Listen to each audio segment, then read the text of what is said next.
అదే RTV app వార్తల్ని క్షణాల్లో చదివే అవకాశం ఉంటుంది. ఒక న్యూస్ పేపర్, ఒక టెలివిజన్ ఛానల్ మీ చేతుల్లో ఎప్పుడూ ఉంటాయి. హలో, హాయ్, నమస్తే, welcome to RTV business. Yes, RBI announcement తర్వాత ఒకటైతే మనం నోటీస్ చేశాము. పేటిఎం షేర్స్ అమాంతంగా పడిపోయాయి. అండ్ రైట్ నౌ ఇప్పుడు చూసుకున్నట్లయితే గత 2 డేస్ నుండి కూడా మొత్తం కూడా అంటే షేర్స్ అప్పర్ సర్క్యూట్ తాకుతున్నాయి.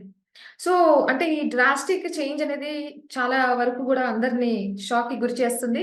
పైగా ఈ ఏదైతే ఉందో ఇప్పుడు ఇది కంటిన్యూగా ఉంటదంటారా లేదా అనేది తెలుసుకుందాం.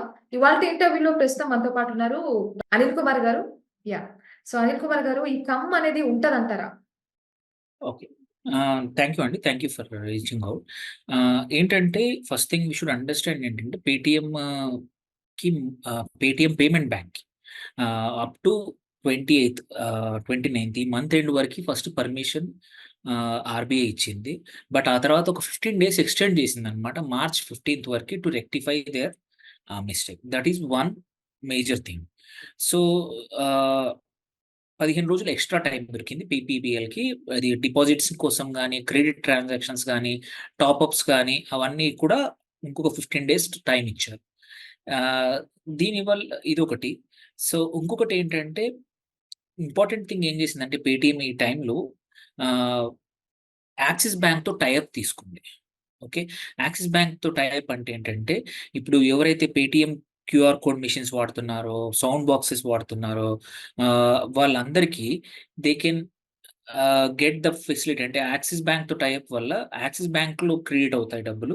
సో, ఇట్ ఈస్ బికమ్ అంటే పేటీఎం పేమెంట్ బ్యాంక్ నుంచి దే మూవ్డ్ ద సో, కస్టమర్స్‌కి పేటీఎం ఇవన్నీ వాడుతున్న వాళ్ళందరికీ ఇబ్బంది లేకుండా యాక్సిస్ బ్యాంక్‌తో టై అప్స్ అయిపోయాయి. ఓకే. సో, దీనివల్ల వాళ్ళకి మార్చ్ 15 తర్వాత ఎటువంటి ఇబ్బంది ఉండదు. సో, వాళ్ళ ఆపరేషన్స్ ఇబ్బంది కాకుండా టేక్ కేర్ చేశారు. తర్వాత మూడో ఇంపార్టెంట్ థింగ్ ఏం జరిగిందంటే, ఈ టైంలోనే విజయ్ శేఖర్ శర్మ ఎవరైతే పేటీఎం సీఈఓ ఆర్ ఫౌండర్ ఉన్నారో, తను కూడా ఏంటంటే యూజువల్లీ స్టార్టప్ వరల్డ్‌లో, బిజినెస్ వరల్డ్‌లో ఒక మంచి క్రెడిబిలిటీ ఉన్న వ్యక్తి. సో, తను వచ్చి ఓపెన్‌గా చెప్పేసి యెస్ మార్చ్ 15 వరకు మేము నడిపిస్తాము. ఆ తర్వాత కూడా మీరు ఇబ్బంది వర్రీ కావద్దు. మేము అన్నీ ఎన్‌ష్యూర్ చేస్తాము.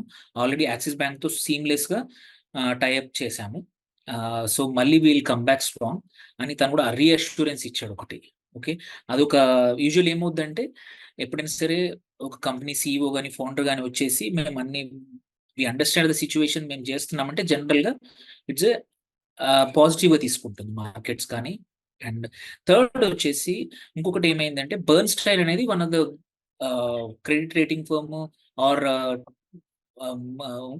అలాగా కాకుండా ట్రేడింగ్ ఫర్మ్ అన్నమాట. Foreign trading firm. They give very positive outperform అనే రేటింగ్ ఇచ్చారు. So, because they suggest whether to ఒక స్టాక్‌ని కొనాలా, అమ్మాలా, ఉంచుకోవాలా అనేది they give the suggestion. So, వాళ్ళ సజెషన్ ఏంటంటే ఇట్స్ అవుట్ పెర్ఫార్మ్ కరెంట్‌లీ ఎందుకంటే పడిపోయింది. ఫస్ట్ అందరూ పానిక్‌తో అమ్మేశారు. So, it was trading around 600, 650 నుంచి సడెన్‌గా మీకు చూసుకుంటే సడెన్‌గా market I think close to 750, 780 ఉండింది. ఇది ఒక ఫస్ట్ 30థ్ జనవరి రోజు. అక్కడి నుంచి it has come down to 300. So, half కన్నా ఎక్కువ 40% వాల్యూ పడిపోయింది. సో, అందరూ పానిక్ సెల్లింగ్ వల్ల. ఇప్పుడు ఫస్ట్ థింగ్ ఈ ఫ్యూ డేస్‌లో జరగడం వల్ల అంటే ఇమ్మీడియేట్‌గా ఒక 15 రోజులు టైం దొరికింది. యాక్సిస్ బ్యాంక్‌తో టై అప్ దొరికింది. అండ్ థర్డ్ ఒక మంచి బయింగ్ ఫర్మ్ బెర్న్‌స్టైన్ లాంటి కంపెనీ అవుట్ పెర్ఫార్మ్ అని చెప్పడం వల్ల ప్రతిరోజు అప్పర్ సర్క్యూట్ హిట్ అవుతుంది ప్రతిరోజు. అప్పర్ సర్క్యూట్ ఈ కేస్‌లో 5% ఇస్ ద అప్పర్ సర్క్యూట్ అన్నమాట maximum. So, every day it is hitting 555%. ఇవాళ చూసుకున్నా మనకి మళ్ళీ 300 దగ్గర దగ్గర 310 నుంచి మళ్ళీ ఇప్పుడు 395కొచ్చింది. Okay. So, then coming to whether it is right or wrong performance అవుతదా? స్టాక్ పెర్ఫార్మ్ చేస్తదా? అంటే తెలీదు. రీజన్ ఎందుకంటే దేర్ ప్రాబ్లమ్స్ ఏవైతే ఉన్నాయో, ఏవైతే ఆర్‌బీఐ వాళ్ళ పాయింట్స్ చెప్పిందో దే ఆర్ సీరియస్ ఇష్యూస్. ఎందుకంటే కేవైసీ ఇష్యూసే గాని లక్షల అకౌంట్‌లలో కేవైసీ ఒకటే నంబర్ వాడడం గాని, అండ్ డేటా గాని ఏమంటారు ప్రాపర్‌గా వాడకపోవడం గాని, సో కంప్లయన్స్ ఇష్యూస్ అన్నీ సీరియస్‌గా ఉన్నాయి. If they don't address very quickly మళ్ళీ పోయిన ట్రస్ట్ ఇట్స్ వెరీ డిఫికల్ట్. ఒకసారి ఒకరి పేరు మీద ఒక ఆర్గనైజేషన్ పేరు మీద ఒక ప్రోడక్ట్ పేరు మీద పేరు పోయిందంటే it's very difficult to bring back the trust. So whether it's investors, ఈ కేసులో నాట్ జస్ట్ ఈ ఇన్వెస్టర్స్ లోనే భయం కాదు, ఎవరైతే ఈ బాక్సెస్ వాడుతున్నారో, పేటిఎం క్యూఆర్ కోడ్ వాడుతున్నారో, సౌండ్ బాక్స్ వాడుతున్నారో, కార్డ్స్ కూడా వాడుతున్నారు చాలా మంది. పేటిఎం స్వైపింగ్ మిషన్స్ కూడా ఉన్నాయి, నాట్ జస్ట్ సౌండ్ బాక్స్ లే కాకుండా. సో దీస్ 3 మెథడ్స్ లో లక్షల మంది మర్చెంట్స్ పేటిఎం ప్రోడక్ట్స్ వాడుతూ ఉన్నారు. సో వాళ్ళందరిలో పోయిన ట్రస్ట్ రావాలంటే ఇట్ టేక్స్ టైం. జనరల్లీ అంటే ఇట్స్ అంటే పాజిటివ్ న్యూస్ వస్తోంది. But I would somebody who want a long term returns కానీ అవన్నీ ఉన్నప్పుడు జనరల్గా అవాయిడ్ చేయడం మంచిది. తెలియదు, because this is a speculative. ఈ కేసులో వాళ్ళ ఆ Paytm how does they respond అనేది మనకు తెలియదు. సో కొత్త ఇన్వెస్టర్ చాలా కాషియస్, లేకపోతే you might invest here and get stuck. So yes, there is a probability only, it's a highly risk అనమాట. ఇలాంటి సిచ్యువేషన్ లో ఎవరైనా సరే బాగా అవుతుందని రిస్క్ తీసుకోవడమే తప్ప, సేమ్ ఇన్వెస్టర్ ఎవరైనా సరే ఒక స్టాక్ మీద ఇట్లాంటి కంప్లైన్స్ ఇష్యూసే కానీ నెగిటివ్ న్యూస్ ఉన్నప్పుడు జనరల్ గా కొత్తగా ఎంటర్ కాకపోవడం బెటర్. కాకపోతే if you have already Paytm ఉంటే ఏంటంటే యూ బాట్, బికాస్ పేటిఎం చూసుకుంటే లిస్ట్ అయినప్పుడు లాస్ట్ ఇయర్ 2000 క్లోజ్ టు 2000 1900 దగ్గర లిస్ట్ అయింది. అక్కడ నుంచి ఇట్ హ్యాస్ లాస్ట్ ఇయర్ మొత్తం ఎక్కువ మటుకి 7 నుంచి 800 మధ్యలోనే ప్లే అరౌండ్ అయింది. ఇప్పుడు ఈ ఇష్యూ వల్ల ఈ ఆర్బిఐ క్లోజ్ చేయమని చెప్పే నోటీస్ వల్ల it has come down to now 300 దగ్గరకు వచ్చింది. మళ్ళీ ఇప్పుడు 395 వచ్చింది. సో మీరు ఆల్రెడీ మీ దగ్గర ఉంటే ఇన్స్టెడ్ ఆఫ్ బుకింగ్ లాస్ కావాలంటే హోల్డ్ చేయండి. కొత్తగా మాత్రం జనరల్ గా ఇట్స్ ఎ వెరీ స్పెక్యులేటివ్. మీకు ఆ రిస్క్ టేకింగ్ కేపబిలిటీ లేకపోతే I would not suggest. Rather ఈ కౌంటర్ లో అంటే ఈ పేటిఎం లోకి ఎంటర్ కాకపోవడం బెటర్ అనమాట. If you are new and if you don't have that capability, risk taking capability, it's highly risky. అంటే ఇది ఏదైతే ఉందో ఎంత కాలం ఉండొచ్చు అంటారు? ఇట్స్ బీన్ 3 days దట్ ఇది అప్పర్ స్ట్రైక్ లోనే ఉంది. ప్రతిరోజు అప్పర్ సర్క్యూట్ హిట్ అవుతుంది. యూజువల్లీ ఏంటంటే ఇట్లాంటి స్టాక్స్ లో కొన్ని స్టాక్స్ కి అప్పర్ సర్క్యూట్ కూడా మారుతూ ఉంటాయి. కొన్నింటికి 10% ఉంటుంది, 20% based on the kind of stock అనమాట.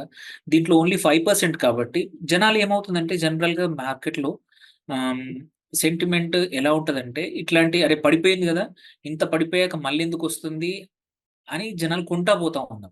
Same thing happened with yes bank కానీ మల్టిపుల్ అదర్ కేసెస్ వేరే ఇంతకు ముందు జరిగింది. మీరు చూస్తే 1 year తర్వాత 2 years తర్వాత అక్కడే ఉంది. Okay, so it's a play. ఎట్లాంటి అంటే రిస్క్ తీసుకోవడం అనమాట. Just it is usually same advice ఏంటంటే better not to mental peace పాడు చేసుకోవద్దు అనుకుంటే. తెలీదు, ఎందుకంటే దిస్ ఇష్యూ ఆఫ్ ఆర్బీఐ తొందరగా కరెక్ట్ చేయడం అనేది ఈజీ కాదు. బికాజ్ వాళ్ళ ఏవైతే ఇష్యూస్ ఉన్నాయో it's gross mistakes, gross violations. And important ఏంటంటే RBI set Paytm as a example for other banks, other payment banks అనమాట. వాళ్ళందరికీ వీళ్ళ ద్వారా చూపించి ఈ యాక్షన్స్ మీ మీద తీసుకుంటాం, వీల్ నాట్ ఈవెన్ అంటే మార్కెట్ లీడర్నే మనము స్పేర్ చేయకపోతే మిమ్మల్ని కూడా వదలము. అంటే ఇట్లాంటి ఇష్యూస్ ఎస్పెషల్లీ కంప్లైన్సెస్ అనేది చాలా ఇంపార్టెంట్. కంప్లైన్స్ మీద నువ్వు కరెక్ట్గా చేయకపోతే కస్టమర్స్ డేటా కానీ ఇంతమంది లక్షల మంది వాడుతూ ఉన్నారు, వాళ్ళందరికీ ఇబ్బంది వస్తుంది. కాబట్టి దే మేడ్ ఎన్ ఎగ్జాంపుల్, అంటే ఒక ఎగ్జాంపుల్ అవుట్ ఆఫ్ పేటిఎం అనమాట. సో పేటిఎం కరెక్ట్ చేసుకోవాలి. And this we don't know. So general గా విజయ్ శేఖర్ శర్మ ఎవరైతే ఉన్నారో he is very considered to be a good person. అంటే మంచి బ్యాక్గ్రౌండ్, అంత మంచి పర్సన్. అంటే and also visionary. Lot of startups కి తను ఒక విజనరీ లాగా సెట్ చేస్తాడు example. Hopefully it will come out, but it's a risky until and unless you have that appetite, risk appetite. If let's say ఈ 15 రోజుల తర్వాత మళ్ళీ ఒక నెగిటివ్ న్యూస్ వచ్చింది అనుకోండి, ఈ 300 క్యాన్ బికమ్ 200, 150 కూడా పడిపోవచ్చు. సో ఇట్స్ ఆల్వేస్ నెవర్ అంటే don't get in to crazy situation general గా కొత్త వాళ్ళైతే. సో ఎవరో చెప్పారు పేటిఎం పడిపోయిందని మాత్రం మీకు రిస్క్ అపెటైట్ లేకపోతే డోంట్ ఎంటర్.